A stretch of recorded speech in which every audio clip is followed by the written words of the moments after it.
সম্মানিত ভিউয়ার্স, আসসালামু আলাইকুম। কিছু জরুরি আপডেট নিয়ে আসলাম।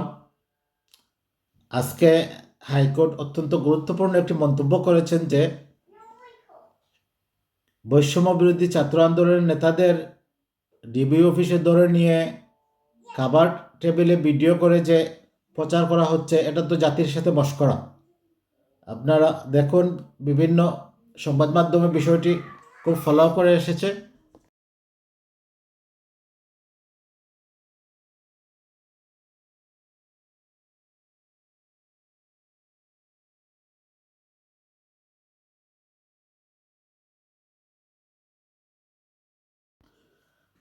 দেখলেন, বিভিন্ন সংবাদ মাধ্যমে বিষয়টি খুবই ফলো করে এসেছে, ছবি এসেছে। মূলত বৈষম্য বিরোধী ছাত্র আন্দোলনের পক্ষের যারা আইনজীবী ছিল তারা গেছিলেন যে তাদেরকে ডিবি অফিস থেকে মুক্তি দেওয়ার জন্য, তাদের চিকিৎসার সুব্যবস্থা করার জন্য তখন রাষ্ট্রপক্ষের আইনজীবী সহকারী অ্যাটর্নি জেনারেল এর বিরোধিতা করায় তখন হাইকোর্টের বিচারপতিগণ মন্তব্য করেন যে এটা তো জাতির সাথে তামাশা। আপনারা জাতির সাথে তামাশা করবেন না, গড় থেকে ধরে নেবেন, আবার খাবার টেবিলে বসাবেন, ভিডিও করবেন, এটা আবার ছেড়ে দিবেন, এটা তো হয় না। আপনারা দেখেছেন সারা দেশে আন্দোলনের স্ফুলিঙ্গ উঠেছে।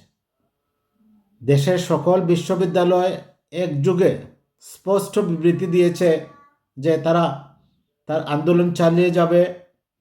তাদের সহযোদ্ধা 300+ হত্যার প্রতিবাদে এবং সরকারের পদত্যাগের দাবিতে তারা আন্দোলন চালিয়ে যাবে, তাদের আন্দোলন চলবে।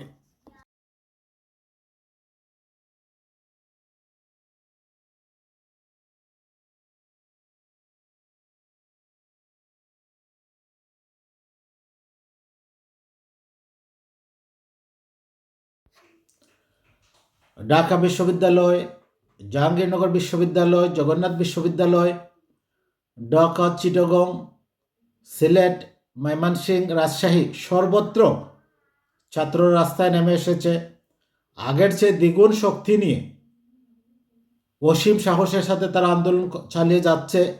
দেখে মনে হচ্ছে সেনাবাহিনী তাদের সাহায্য নিয়ে আন্দোলনকারীদের নিবৃত্ত করার চেষ্টা করছে বিভিন্ন বিশ্ববিদ্যালয়ের সামনে, কিন্তু আন্দোলনকারীরা প্রতিজ্ঞাবদ্ধ যে তারা তাদের আন্দোলন চালিয়ে যাবে। এই ছিল এখানকার মতো নিউজ আপডেট। সবাই ভালো থাকবেন, আপনাদের সুচিন্তিত মতামত জানাবেন। আল্লাহ হাফিজ।